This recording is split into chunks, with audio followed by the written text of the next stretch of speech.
दोस्तों 2002 के गुजरात दंगों में हजारों लोगों की जान गई और कईयों के घर छिन गए, लेकिन सवाल आज भी वही जिंदा है कि इसके पीछे मास्टरमाइंड कौन था। 2005 में एक नाम उभर के आता है, सोहराबुद्दीन शेख। पुलिस उसको उठाती है और कुछ दिनों के बाद खबर आती है कि उसका खतरनाक टेररिस्ट एनकाउंटर में मारा गया।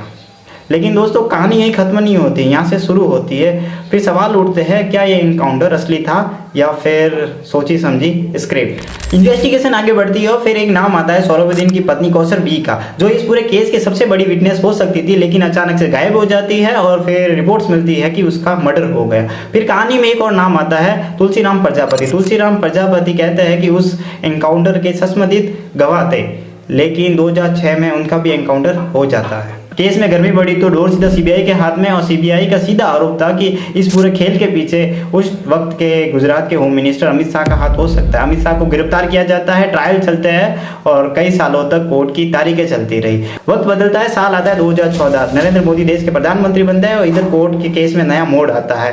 कोर्ट कहता है कि अमित शाह के खिलाफ कोई खास सबूत नहीं है और कोर्ट ने अमित शाह को सभी आरोपों से डिस्चार्ज कर दिया। एक एनकाउंटर, फिर गवाह गायब, फिर दूसरा एनकाउंटर, फिर केस सीबीआई के संगीत और फिर कोर्ट का क्लीन चिट। क्या ये सब सिर्फ एक कोइंसिडेंस था या फिर पर्दे के पीछे कहानी कुछ और है? आखिर सच क्या था?